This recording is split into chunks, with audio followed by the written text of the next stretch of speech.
Promises, promises, promises. Voters could be forgiven for feeling their heads are spinning over the array of goodies that have been pledged by the main parties as they seek to entice, or bribe, voters to their cause. The Tories' extra spending on public services, more on healthcare, education and police, is for south of the border, but it would hand the Scottish government a multi-billion-pound consequential windfall.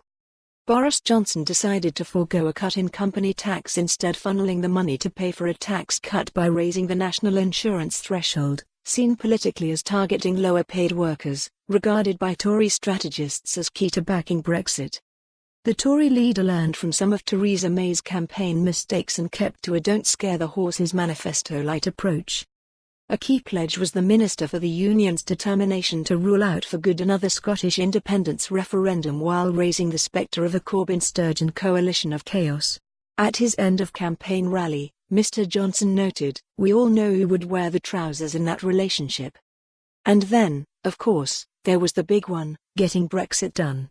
The Prime Minister used an array of metaphors to keep it front and centre, including driving a bulldozer through a 9-foot styrofoam wall marked gridlock. Labour's Christmas box of delights was on an even mightier scale. The renationalisation of public utilities would mean the state becoming much bigger. Big business and the better off were targeted with tax rises to pay for a splurge of an extra £83 billion a year on public services.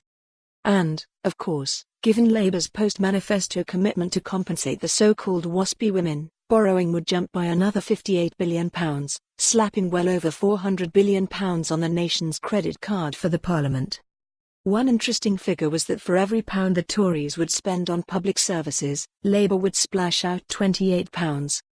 As ever, smoke and mirrors were deployed with the Institute for Fiscal Studies, lauded by political parties out with elections but dismissed within them, pointing out neither the Tories nor Labour were being honest with voters about the tax hikes needed to fund their spending plans. Indeed, honesty was, as ever, another central factor in the campaign. One notable moment came during the BBC Question Time Leaders special, when the deeply sceptical audience laughed with derision at some of Mr. Johnson's and Jeremy Corbyn's responses. Time and again, the PM's integrity was questioned, such as when the father of one of the London Bridge terror attack accused him of seeing only a political opportunity in his son's death and not simply a tragedy, and when the Conservative leader insisted there would be no customs border down the Irish Sea despite official documents saying otherwise. For more on this story, visit the news article link.